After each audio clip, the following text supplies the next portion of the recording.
एक दिन मैंने प्रश्न रखा था कि भगवान अकारण करुण हैं, तो भक्ति आदि की शर्त क्यों रखते हैं अपनी कृपा में? ये तो सकारण करुण कहलाएंगे। कारण युक्त कृपा है, तो कारण युक्त कृपा तो संसार में सभी करते हैं।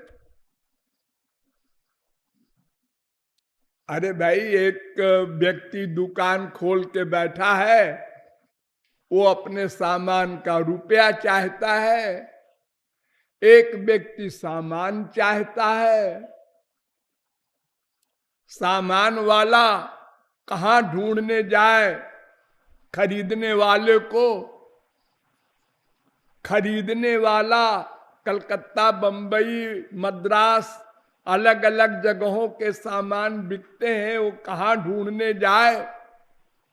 दोनों का अपना स्वार्थ है, तो ये सकारण कृपा है।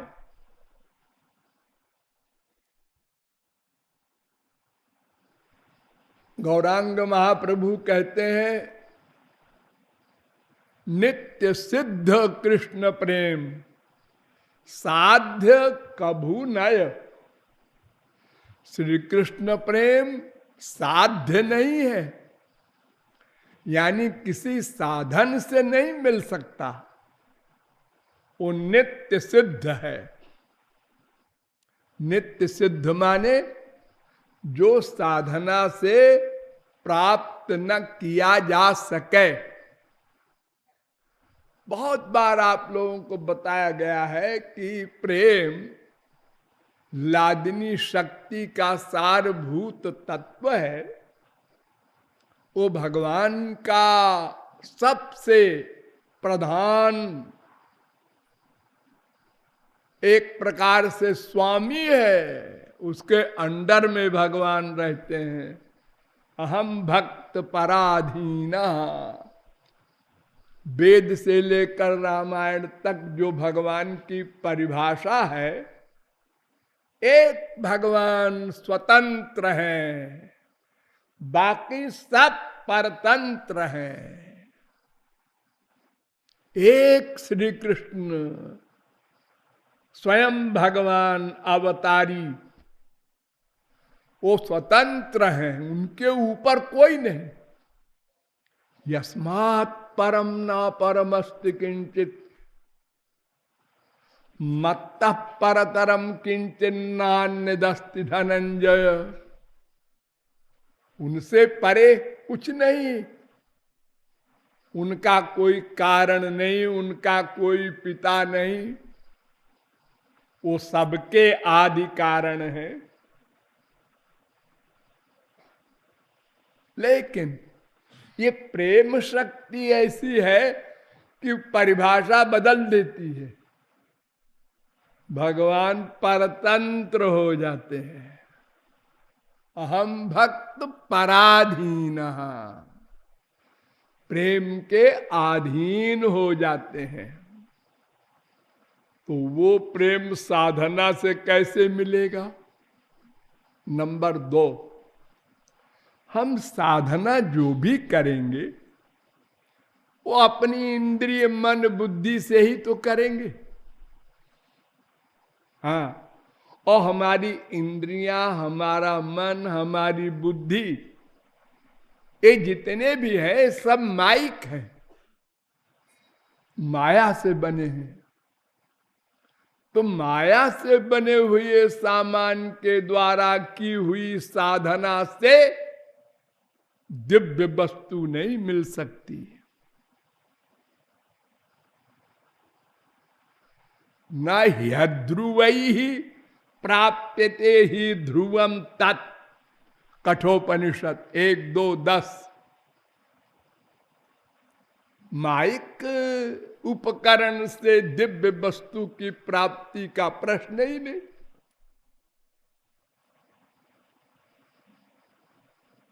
इसलिए ये ऐसा तो प्रतीत होता है कि ये प्रेम नित्य सिद्ध वस्तु है, साधना से नहीं मिलती। तो फिर जब नित्य सिद्ध है, कृपा से ही मिलता है ये सामान, तो फिर क्यों नहीं कृपा होती हम लोगों पर? हाँ, कुछ लोगों पर हुई है, ये भी पढ़ते हैं, सुनते हैं। जिन महापुरुषों पर हुई है, क्यों हुई है? कंप्लेंट भगवान के ऊपर है। हमने क्या बिगाड़ा जो हमारे ऊपर कृपा नहीं हुई, वो प्रेम नहीं मिला? इसका मतलब कुछ शर्त है, और अगर शर्त है तो फिर वही प्रश्न आ गया, वो अकारण करुण कैसे है? तो इसका समाधान ये है कि साधना से दिव्य वस्तु नहीं मिलती, ये ठीक है। साधना से अंतःकरण शुद्ध होता है, बस। साधना से अंतःकरण शुद्ध होता है, रट लो सब लोग। शुद्ध हो गया अंतःकरण श्री कृष्ण की भक्ति से, जो आप लोग करते हैं। जब सही सही कर लेंगे तो इससे अंतःकरण शुद्ध हो जाएगा। तो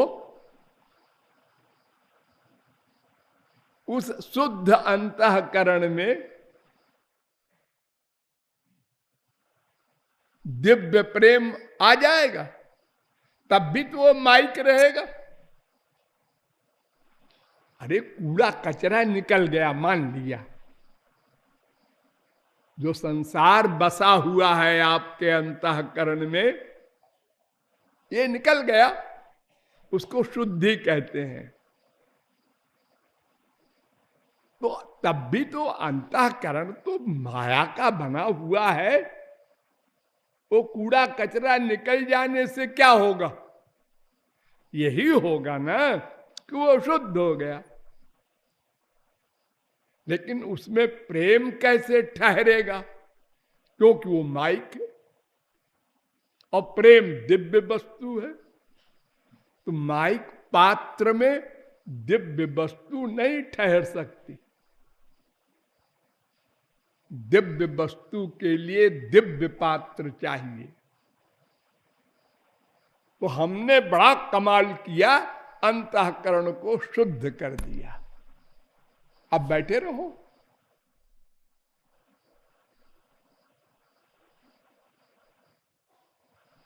इससे काम नहीं बनेगा।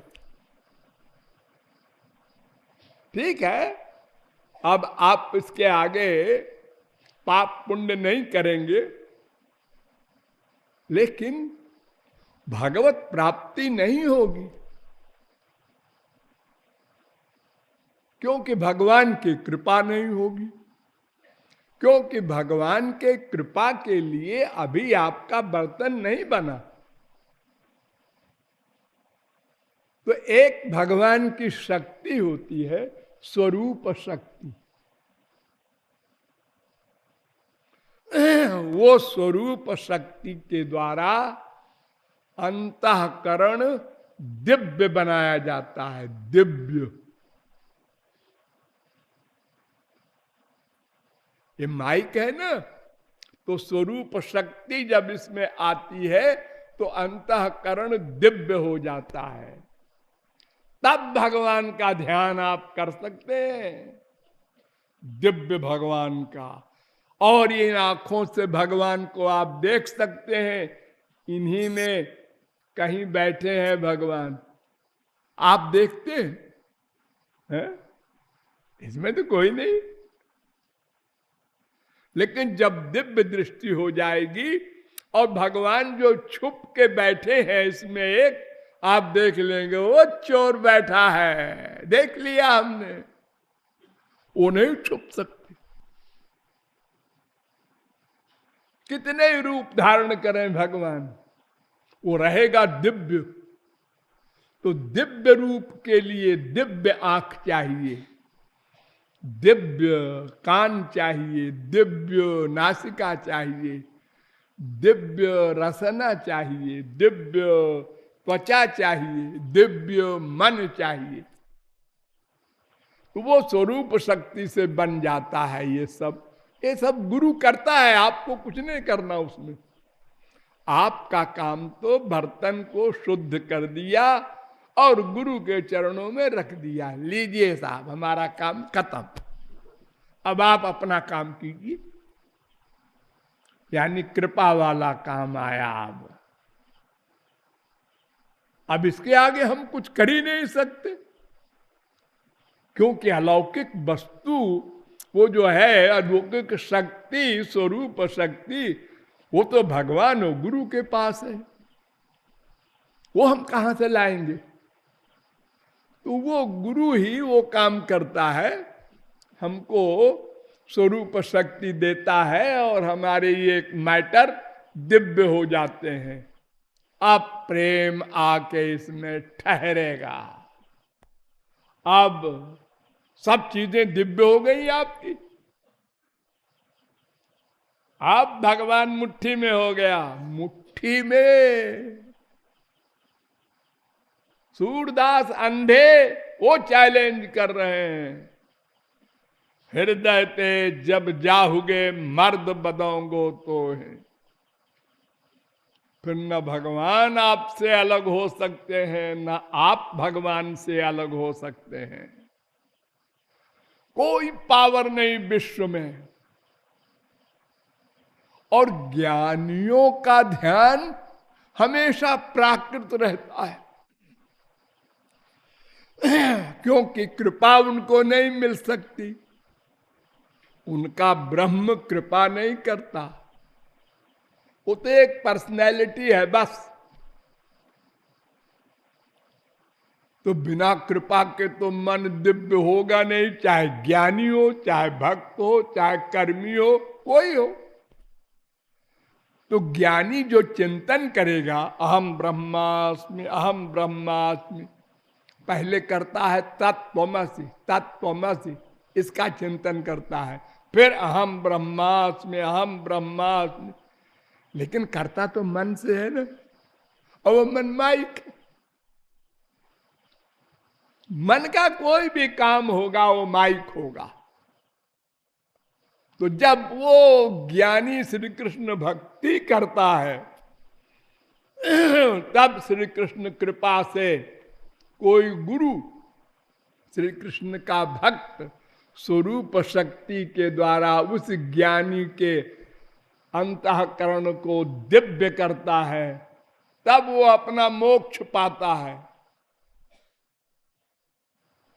भक्त्या बिना ब्रह्म ज्ञानम कदापि न जायते, भक्ति निष्ठो भव, महानारायणोपनिषद वेद कहता है।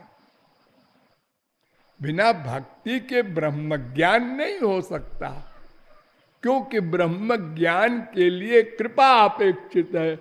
स्वरूप शक्ति की कृपा के बिना न ब्रह्म ज्ञान, न परमात्मा ज्ञान, न भगवत ज्ञान, न कोई प्राप्ति स्पिरिचुअल। इसलिए जो स्वरूप शक्ति का दान या दिव्य प्रेम का दान होता है, वो कृपा से ही होता है। हम साधना करते हैं अंतःकरण की शुद्धि के लिए। जिन जिन लोगों ने अपना अंतःकरण शुद्ध करके रख दिया भगवान के आगे, उनके पर कृपा हो गई। हम लोगों ने नहीं सुना, नहीं माना, नहीं किया शुद्ध मन को, या थोड़ा सा किया। एक बार कपड़े में साबुन लगाया, 4 बार गंदगी में डुबाया, फिर एक बार लगाया, फिर 10 बार डुबाया। सोचो 24 घंटे में कितनी देर आप लोग इस मन को हरि गुरु में रखते हैं? बस सोच लो अकेले में। अरे 6 घंटे तो सोने में चले गए, 18 घंटे बचे, उसमें भी 2-3 घंटे नहाने धोने खाने पीने में गए। अब बाकी टाइम में सोचो, कोई सर्विस कर रहा है, कोई बिजनेस कर रहा है, कोई घर में बैठा है, आज इतवार है छुट्टी है, तो क्या कर रहा है? क्या किया इतवार को छुट्टी के दिन? बीवी से गप्पे किया, बच्चे को गोद में लेके यूं यूं किया, पड़ोसी के यहां गए, वहां कुछ गप्पे किया। ये क्या करते हो? ये टाइम बिताते हैं किसी प्रकार ये मानव देह खत्म हो, छुट्टी मिले, जल्दी से कुत्ते बिल्ली गधे बने, तो क्या होगा? तो एक एक रोटी के लिए दिन भर दौड़ेंगे और भूखे सो जाएंगे, और कुछ तो भूखे ही मर जाएंगे। इसी जीवन के लिए लापरवाही हो रही होगी। और क्या कारण है कि सब कुछ मिल गया, मानव देह, भारत में जन्म, और रास्ता बताने वाला मिल गया, हमको रास्ता भी मिल गया, हमारी बुद्धि ने मान लिया, हाँ समझ गए क्या करना चाहिए और करना चाहिए, यह भी मान लिया, लेकिन किया नहीं, या बहुत थोड़ा सा किया।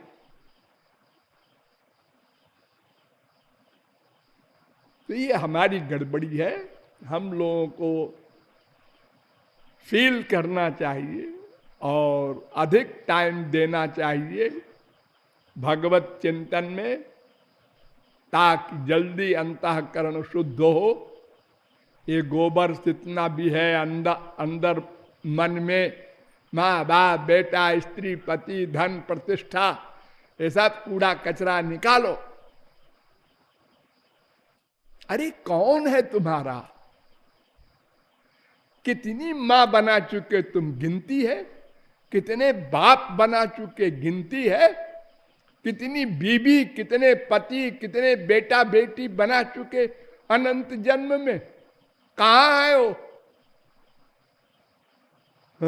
भूल गए। अब फिर नाई को कहते हो ये मेरा है, ये मर गया, ये भी गया। रोज तो देख रहे हो।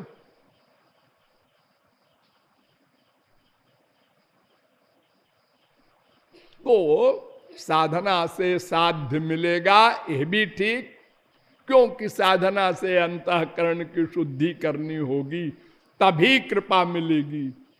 और केवल अंतःकरण की शुद्धि से ही हमको लक्ष्य की प्राप्ति नहीं होगी, हरि गुरु कृपा अपेक्षित है, ये भावार्थ है।